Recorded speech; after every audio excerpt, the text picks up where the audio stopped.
AI does everything. So AI, we did a pilot with 105 women coming to see me in the clinic and 105 women using the app. The people coming to the clinic paid almost $2,000 for that.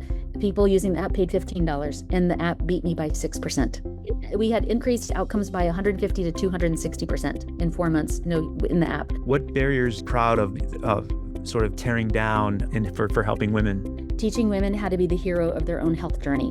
When I was still in my clinic, every time we would go to, because there's so many, I saw like 200 fertility patients a week, right? So we had babies all over Austin. Every time I would go to Target or whatever, and I'd have my kids were like 5 years old, some lady be like, "Oh, Kirsten, oh my God." And then my kids be like, "Oh no, this is going to be a lot of hugging and picture showing and effusing over this, lady's baby or whatever."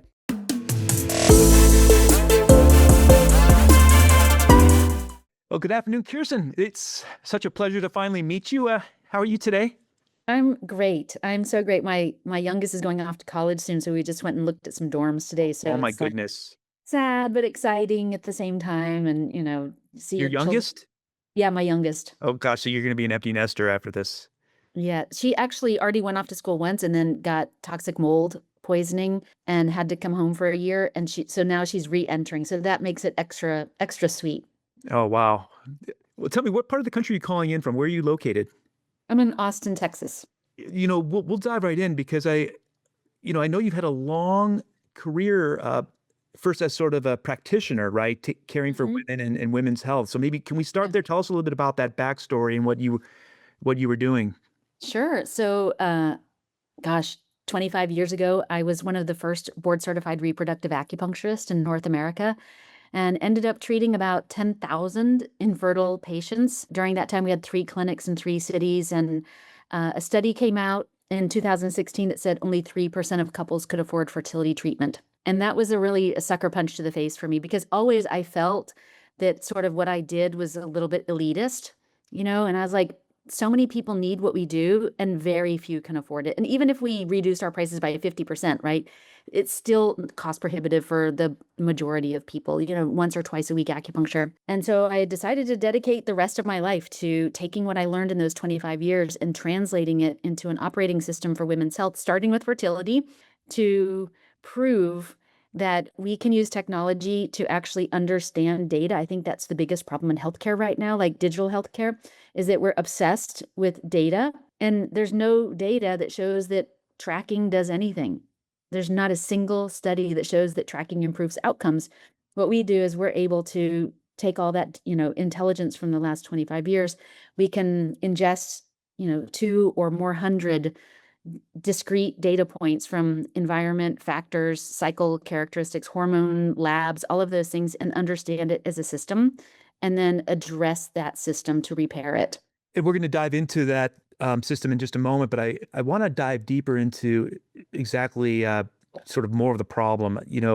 I get the sense, and from what I've read and understand, that women have often felt dismissed when it comes to their own reproductive health or hormone health or fertility. I mean, what have you heard from your own experience over the years? What have you heard most from patients, and what are we consistently missing, or what is traditional medicine missing? Well, I think there's a couple of pieces to that response. What I hear is that it's abysmal. It's abysmal, the care that women get across the whole reproductive journey. It's really nothing but gaslighting for the most part. Even like one of my best friends had a lump in her breast and she had a mammogram and they called her in for a biopsy, and I went with her. And she texted me, they wouldn't let me go back. And she texted me, she's like, "For the love of God," she's like, I don't have any clothes on under my little gown thing, the back is open." She goes, "I'm sitting in a room with 20 other women, also barely clothed." She goes, "We're like the pigs waiting to go to slaughter. Everybody's like, 'Do I have cancer?' Because it's for breast cancer." And I was just like, they would never do that to men. Can you imagine if you went to the doctor for something regarding, urology, and they're like, "Okay, put this open back thing on and just wait in here with a bunch of other bros." You'd be like, I don't have pants on." Yeah, Or never happen. true. Never happen. I think that the biggest thing that we're missing in healthcare, there are many things, but I think that the biggest first step that would make the biggest difference is often when you go to the doctor, no matter what your complaint is, whether it's migraines or period problems or whatever is going on, they give you a pill And I'm not saying like there is a place for pharmaceuticals. Absolutely, right? I'm glad, like, I have multiple sclerosis. Like, I am glad that there are medications that I can take if, like, steroids, if I'm blind or something like that. But the next step should not be like, I have chronic migraines, not say, oh, take Imitrex. The next question would be like, wonder why you're always getting migraines suddenly. Let's not stop until we actually figure out what the source of the migraines are. And let's, instead of treating the Imitrex with the migraines with Imitrex, it's likely that this person, if it's a female, that it's actually hormonally impacted. And instead of then just going, okay, well, it's related to your hormones because it comes before your period, take birth control pills. What is causing your hormonal disruption? What I want to see and what we do at Conceivable is this systematic peeling back the layers of the onion. Why is that going on? Why is that going on? Why is that going on? Like, fatigue is highly correlated with infertility, super correlated with miscarriage. We interviewed 16,000 women last year. 60% said their energy was 6 or lower. 40% said 4 or lower. Those women are not going to get pregnant naturally, right?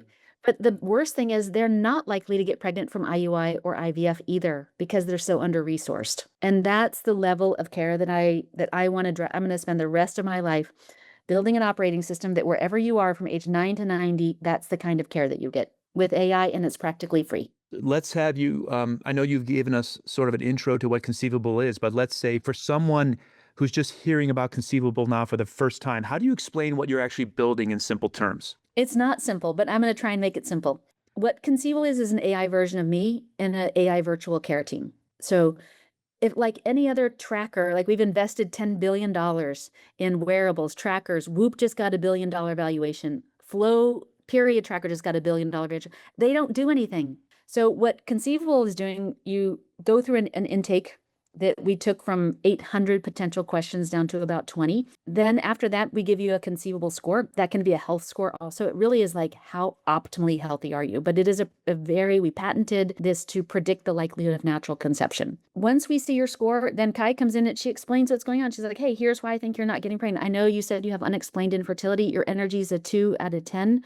You have gas, bloating, and fatigue after meals, which means whatever you're eating isn't getting digested, which is contributing to why you're so tired.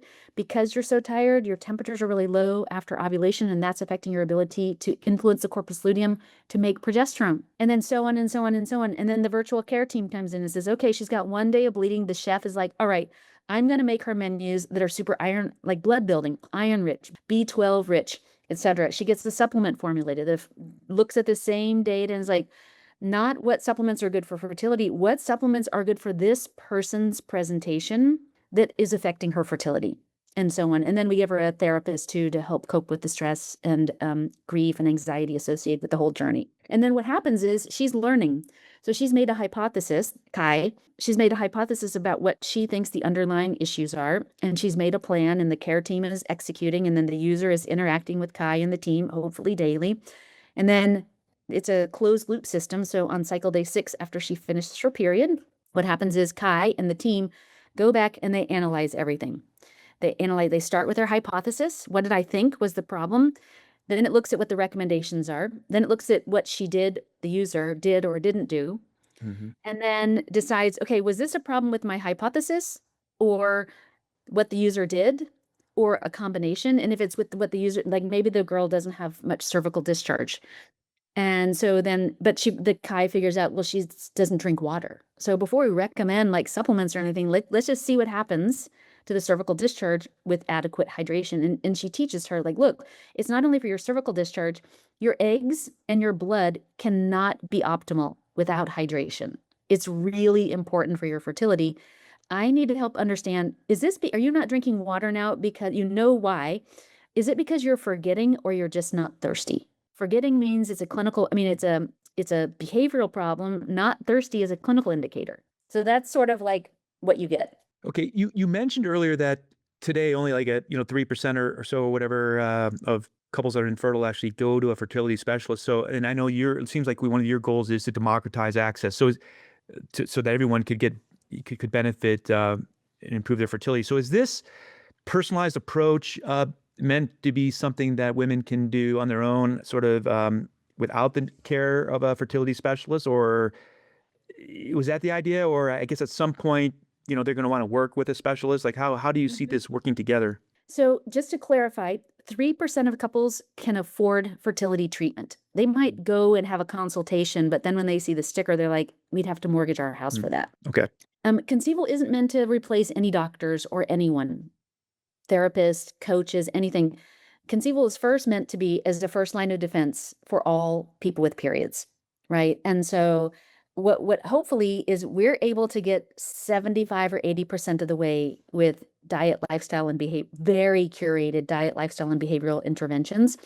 But at some point, if she's still not ovulating or she's still not getting pregnant, like once her conceivable score gets above 65, we expect her to get pregnant in about 4 months. If that doesn't happen, we're going to refer her to meet with a physician. We're actually going to add telehealth, but that'll be in a year or so. We're going to just control those. I mean, we're going to go from age 9 until 90. And we'll build individual experiences for each of those milestones in a reproductive journey. That's why we're calling it an operating system, because on the back end, what's driving the fertility piece can switch to any condition, because what she's doing on the back end, like we say in Chinese medicine, you're never treating anything, you're always treating everything, which allows this node on the back end to move from age 7 until 90 and remember everything. And in fact, even the virtual care team ages with her. So when she's 7 years old, I'm 7 and the team are 7, and when she's 16 and when she's 25 and 90 and so on. Well, that's fascinating. So this operating system you're developing that sort of spans a woman's, reproductive years and beyond, then what role does all that data you're collecting, right? How does that play into the digital health and helping women better understand their own bodies? So I think there's a few different pieces that play that role or answer that question. The first one is that the first thing is educating the women. Forget about the data that we're collecting from the women. First of all, women largely do not know how their bodies work. And part of the problem is that when you go to the doctor, they just hand you a pill. They don't say, you've got 10 days of bleeding. That's hemorrhagic bleeding. You're going to become anemic. They're like, here, just take birth control. And so because of that, we've obfuscated all the education that should be happening from our doctors, and in schools, we teach abstinence. So the first line from age 9 to 90, we need to educate women how their bodies work and the signals that their bodies are saying, like that we have to stop ignoring our exhaustion. We have to stop pushing through. We have to I know so many women who are like, oh, my energy is a 4 out of 10, but I just go to CrossFit every single day. And then I feel so much better. And I was like, but your tank is empty. Your tank is completely empty. The only thing that happens when you go to CrossFit is you're opening up the adrenal glands and just being like, because your body's like, we're going to do this workout one way or the other. And so we have a lot of education. Then what happens is Kai and the team actually will get smarter every month. She's going to be able to look at that data. She's going to start, she's trained to do a huge review on the back end herself of what are the other questions we should be asking? How effective, I made these recommendations and I explained why they're important. How often do the users do them? And how can I make those recommendations more impactful? How can I make the behavioral economics more conducive to easier behavior change and more effective permanent behavior change? And then, Kirsten, what about women, more mature women who have now maybe they're beyond childbearing years and they're becoming perimenopausal, right? That's a whole nother segment, right? Of women who've been told for years that hormone replacement isn't, causes cancer and all these things. And so women are suffering needlessly. How do you see your platform helping those women? It'll be the same for each one, right? So instead of treating menopause, and we're 6 months out from that, but instead of treating menopause or perimenopause or postmenopause, the person's going to say, I want help with my menopause. The back end is going to say, I need all the data, the same data that she gets. Once they have to have a period to get the pre-period part will be a different experience. We have to get all the same data. And then we can see what's this presentation, because not only what's her clinical, but how does she live? How much sleep does she get? How that's the quality of her sleep? How stressed is she? What's her HRV? We have a wearable. What's her, VO2 max? What's her HRV? What does she eat? What's her presentation? And then instead of, again, treating the menopause, and what are her menopausal symptoms specifically?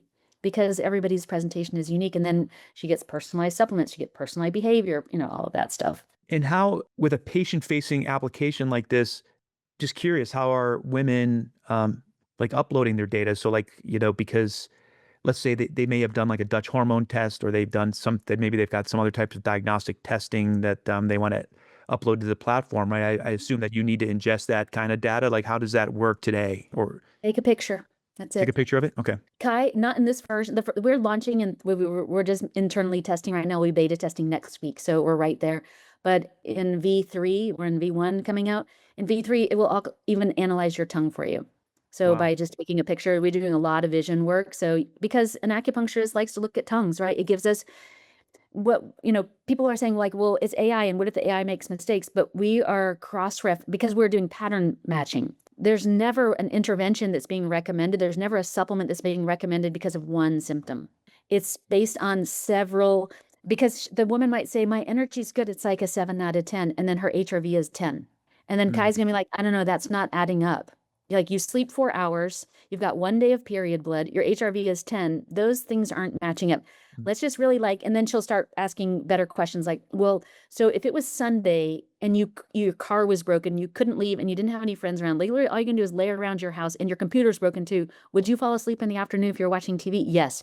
Okay, you're not an 8. You're a 6 or a 5. Do you have gas, bloat, digestive symptoms? She keeps, again, peeling back those layers until she actually can really ascertain what the real problem is, because then it is very easy to make a recommendation. So, Kirsten, I get that you're looking holistically at everything going on in a woman's life, from her sleep score and all the other things that you're tracking on the wearables. I'd like to go back for a moment, because what's super interesting based on my limited knowledge of the space is I've also heard that like epigenetics play a role in terms of like a woman's mother and her grandmother, and like what they pass on to their daughter. So epigenetics plays a role in fertility, as well as like even autoimmune disorders. You had mentioned that you also are, have MS. So like I'm wondering how much of that information is ingested and sort of looked at to look at, especially the part around fertility. All of it, like whatever she feels comfortable to, and we're a privacy first company, whatever she gives us, and we keep reinforcing, like, we're going to protect your data, but the more information that we have, the better. Like I just got recently diagnosed with this very rare disease, PDH, 1 in 500,000. I diagnosed it with Claude after 20 years, right? I kept saying, what happened is I was having severe exercise intolerance, and they kept saying, that's your MS. And I was like, no, this is different. I feel poisoned every time I exercise. Like within 90 minutes of, I can exercise. And I was an elite athlete growing up. And so not exercising is very weird. And I was like, every time I exercise, 90 minutes later, I feel like I put diesel in my car, in my gas car. It's like, I was like, whoa, the wrong stuff is being released. I saw hundreds of doctors, neurologists, and I was at my GI doctor before I got diagnosed, and I was like, every time I eat, like I feel like I have ALS. I'm shaking, I'm so weak, I'm anxious. And he was like, well, I'm not a neurologist. And I was like, but it happens after I eat. Only after I eat or exercise. And he's like, well, talk to your neuro about it, because I don't know. And I was like, it's coming from my gut. What they finally diagnosed was that I cannot turn carbohydrates into ATP. I make lactic acid instead of ATP. And so why I felt sick after I ate or exercised, because I was, instead of making ATP, I was going into lactic acidosis 5 or 6 times a day. And then I just started eating keto, and it fixed it. Wow. I mean, Well, it didn't thanks fix for. it, but it's like, just don't eat carbohydrates and they don't have the problem anymore. Yeah, interesting. Well, I mean, thanks for sharing that story. It just shows you how all the nuances that have to pay attention to. Like you had mentioned pattern recognition, and that's why I was started trying to understand, first of all, like the sort of the range of kind of data that your platform ingests.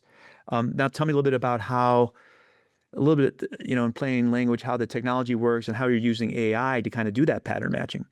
AI does everything. Mm. So AI, we did a pilot with 105 women coming to see me in the clinic and 105 women using the app. The people coming to the clinic paid almost $2,000 for that.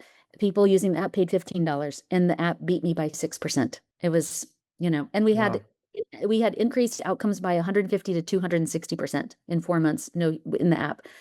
And so how does that work? In Western medicine, everything, just like the GI doctor, and is in a silo. But Kai is trained also the way that I am trained on. She's trained on 10,000 hours of consultations to pattern match. And so, basically what we've built is the infrastructure is like, if this, ask this question, if this, ask, like, here are the patterns that you will often see. And we just, basically did 5 years of training to teach the algorithm how to do it. Fantastic.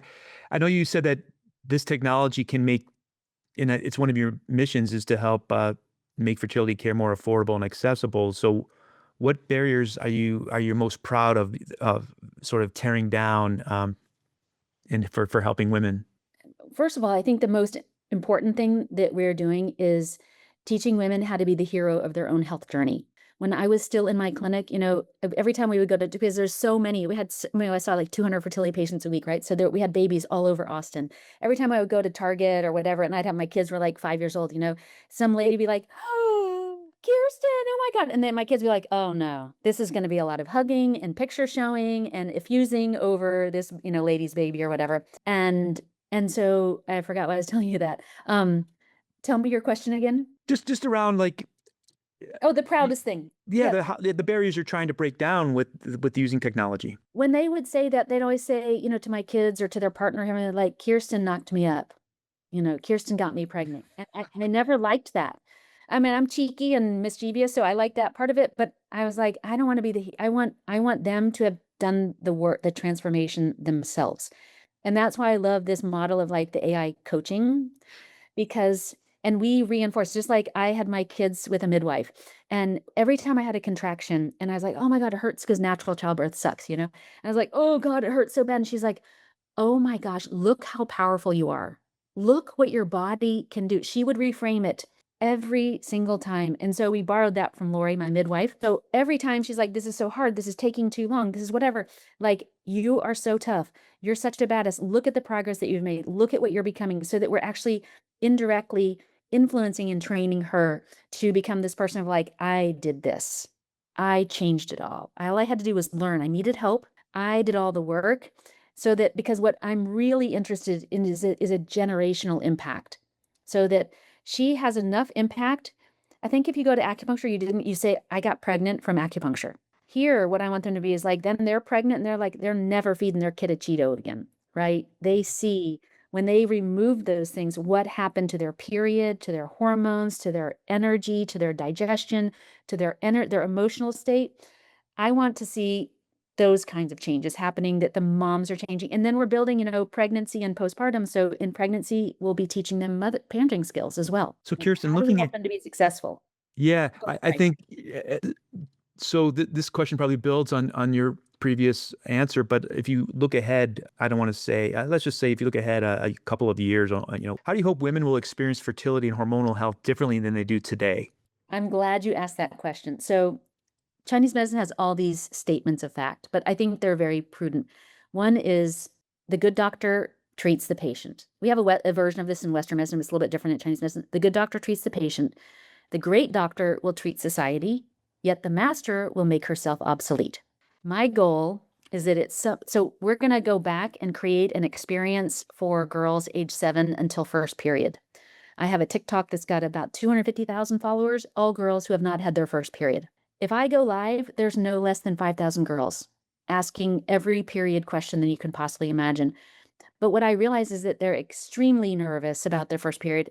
They don't have anybody to talk to. They're getting taught abstinence in school. They're like, here's a tampon. Your period comes once a month. Good luck to you. And so what I'm really excited about, like, because of that TikTok, I created a predictive analytics tool to predict your first period, because that's what they kept asking me. When will my first period come? How do I make it come faster? I'm like, I've got an idea.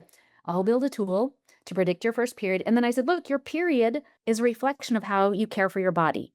So how much sleep you give your body. And I tried to frame it as you caring for your body, not Instagram. Like, if you're tough enough, you'll get there. No, it's about nurturing and self-love and self-care. So it's like your body responds to what your energy's like, how much sleep you give it each night, what kind of food you nourish your body with, how you stress and how you cope with stress, and how much you move each day.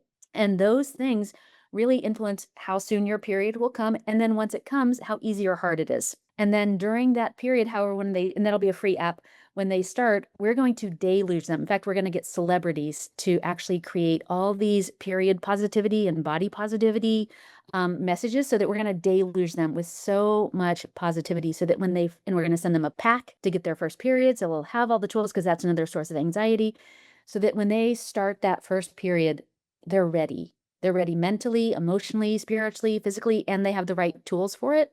So that what my goal is to finally, in a circuitous way to answer your question, when that girl's 25, she doesn't even need conceivable anymore. She knows what to do. She's already optimized the whole Mm. thing, and the conceivable, the fertility piece of it can go away. It's a beautiful, beautiful vision of the future that you're sharing with us. I would say if there's one message you want women listening today to walk away with about their bodies and their health, what would that be? You can fix 75 to 80% of every health problem that you have yourself. Trust me, like if I can get myself out of, like, I put myself into remission in MS in about a year. I stayed in remission until I went through menopause. That was a bumpy road. Like, not menopause wasn't hard, but actually I started having a bunch of new MS symptoms that sort of just needed new attention. That took me about 4 months to get that back under control. Okay, yeah, our healthcare system is not working for women. So let's build something that will get us the power that we need, the information that we need to do it ourselves. And then if there's something like left over, right? If we can get 75 or 80%, whatever is left, now everything is really cleaned up. If you have a chronic illness, you go to the doctor and you're like, okay, I have fatigue and I've so, and the doctor's like, uh-huh, uh-huh, uh-huh, uh-huh. What I hope for is that by the time they get to the doctor, I've cleaned up 70% of that, and the presentation for the physician is super clear for them. They know exactly what the next step to help the patient is. And I know you've talked a little bit throughout today's show about you've teased some new features and things. So tell us a little bit about like over the next year or so, what types of new features are you looking to build into the platform that you might want to share with us? Cool. It's so cool. Like, I'm like a kid in the can. I mean, I just can't believe the things we're gonna build. So what we're building next is we even though we have a wearable, we have a ring called the Halo ring that I'm really proud of because it's one of the first rings to non-invasively measure glucose. So it's not FDA approved. You can't use it if you have diabetes. We just realized out of those 16,000 women that no one knew their blood sugar status. And if we have a chef cooking for you and we know their blood sugar status, that makes a huge difference of what we're going to prepare for that person, you know? And also because we're going to use that tool to predict adverse birth events in pregnancy. I think that wearables will go away. I'm hoping because they're a big fat scam mostly, because track data doesn't do anything.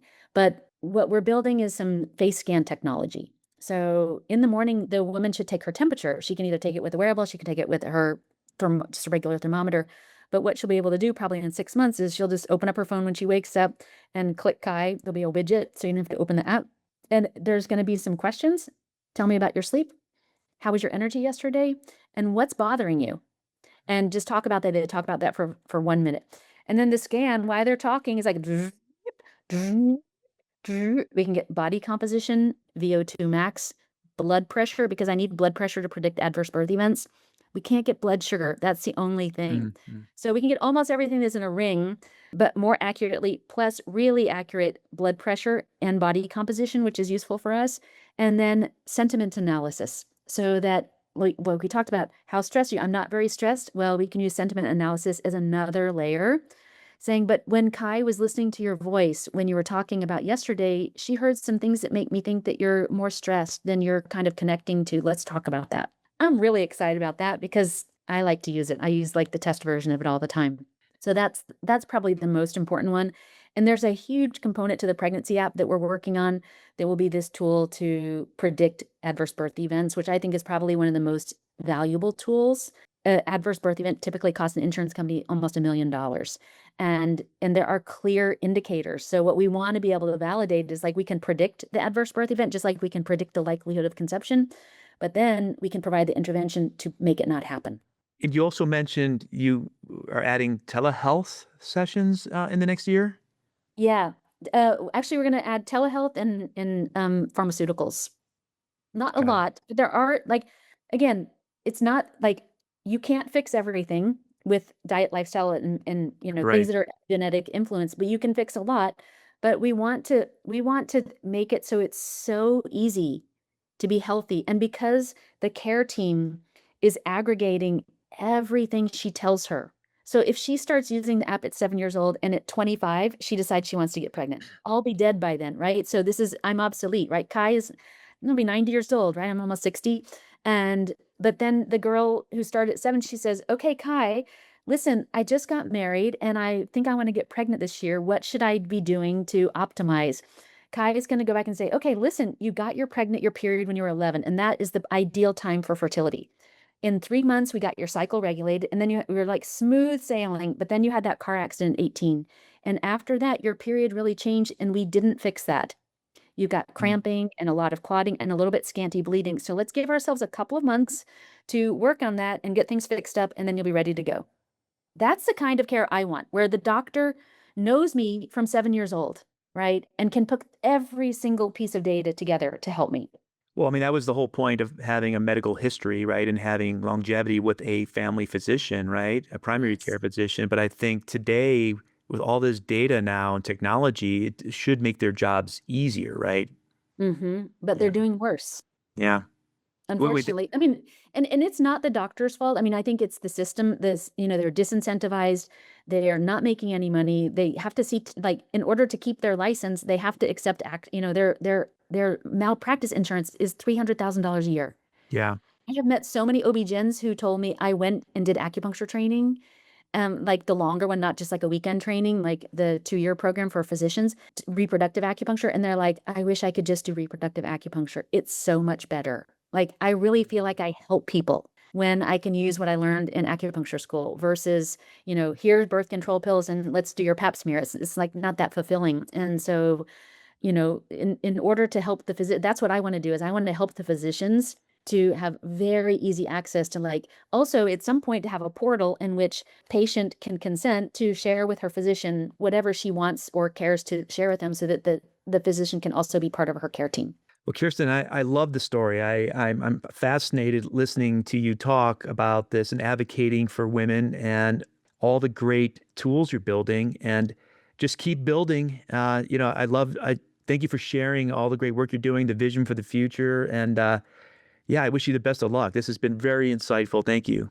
Thank you. It's my absolute pleasure, and I appreciate you having me on this important story, I think, and I think that we're going to be able to really make a difference for women, and that will make my life really full. I mean, it's already really full, but it'll really like hit it home. I love the energy. Thanks, Kirsten. Talk Thank you. soon. Have Bye a good bye. one. If you enjoyed this conversation, be sure to subscribe to the RX for Biotech podcast to hear directly from the leaders who are shaping the future of personalized medicines. And if you or someone you know is navigating a care journey, be sure to visit therapyforme.ai to search for a specialist near you. And if you need that extra support, be sure to schedule a virtual telehealth appointment with one of our nurse navigators who can help answer your questions. Thank you for listening.